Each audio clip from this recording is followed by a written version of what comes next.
This is a continued read-along of the Family Treasury of Little Golden Books. In this episode, we will be reading Little Peewee and Busy Timmy. If you enjoyed this Bookish vid, make sure to give a like, comment, and subscribe for more Bookish vids and other videos I do here on the channel. But for now, without further ado, let's begin Little Peewee and Busy Timmy.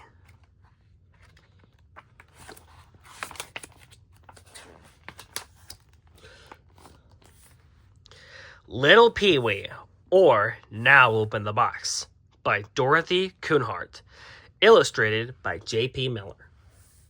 Once there was a circus man with a quite tall red hat on his head, and he had a circus of his very own, so that was why he was called the circus man, and it was a very wonderful, wonderful circus.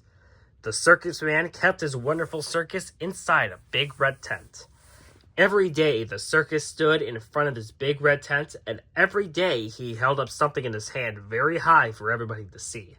He held up a teeny-weeny little box in his hand, and he shouted very loud, "Come on, everybody! Come on over here to my tent! Come on, everybody! I have something exciting to show you! Just wait till I show you what I have in this little box! So hurry up, everybody!" And everybody came running and skipping and hopping as fast as they could to the circus man's big red tent. And when everybody was there, the circus man said, "Everybody now, look now! Everybody look now! Everybody look now! Everybody look!" Then he opened the box, and out came the teeniest, weeniest, teeny, weeny little dog in all the world. And he was dear little Peewee, the circus dog. He then just stepped out of his teeny-weeny box, and he looked around at everybody. And the minute he looked around at everybody, everybody loved him. Then the circus band said, "Well, I know everybody will love my little Peewee. It's too bad he doesn't know any tricks, not a single one, not even know how to roll over, not even know how to shake hands, but never mind, he is so teeny-weeny that everybody loves him." And that was true, because everybody loved little Peewee. There was the clown with two heads, but one of them is probably make-believe. He loved little Peewee. There was the small man who could juggle 3 ducks at the same time. He loved little Peewee. There was the man juggling on top of 6 tables just going to fall down and blowing soap bubbles. He loved little Peewee. There was the lady standing on her head on an umbrella, and with one foot she is holding a pair of scissors, and with the other foot she is holding a cup full of nice warm milk. She loved little Peewee. There was the elephant crawling under another elephant. He loved little Peewee. There was the thin man. He loved little Peewee. There was the strong baby holding up an automobile with a seat in the back seat. He loves little Peewee. There was the snake that can put his tail in his mouth and then go rolling right up the stairs. He loved little Peewee.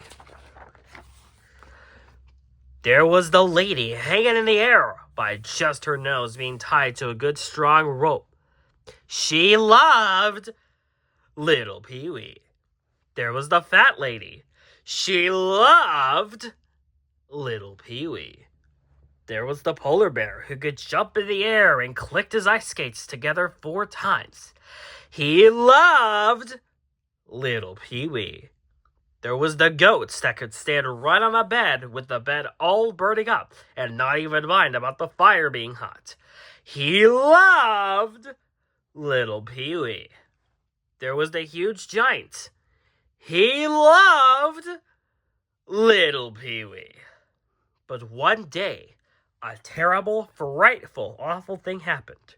One day, little teeny, weeny little Peewee started to grow, and he grew, and he grew, and he grew until poor little Peewee the circus dog was just the same size as any other plain dog that you would see anywhere if you were looking at any plain dog.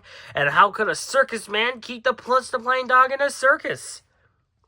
Then the circus man cried, and he said, "Now I can't keep you in my circus anymore, dear little Peewee, and I am so sorry. If only I could do some tricks that would be different, but you can't do any tricks, not even roll over, nor even shake hands, and now you are just as big as any plain dog, and how can I keep just a plain dog in my circus?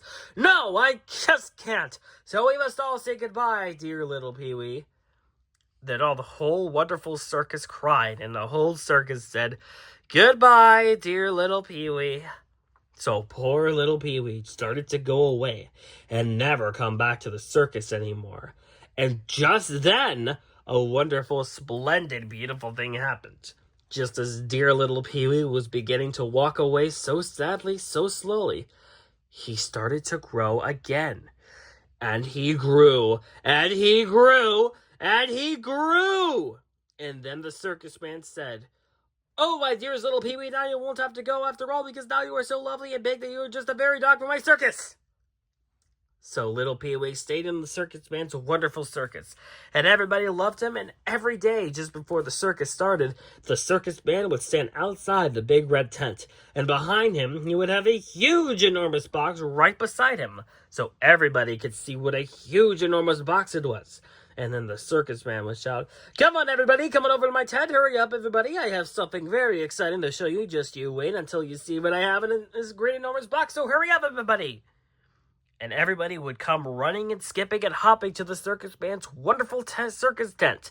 And then the circus man would say, "Come on inside the tent, everybody, and I will open the box for you."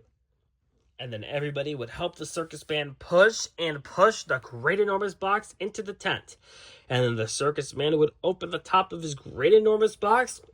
Now it would pop, "Dear little Peewee." And the circus man would say, "People, this is my dearest little circus dog, Peewee. And he is the hugest, most enormous dog in the whole world. And I love him dearly." And every time a circus man said that, "He is the hugest, most enormous dog in the whole world.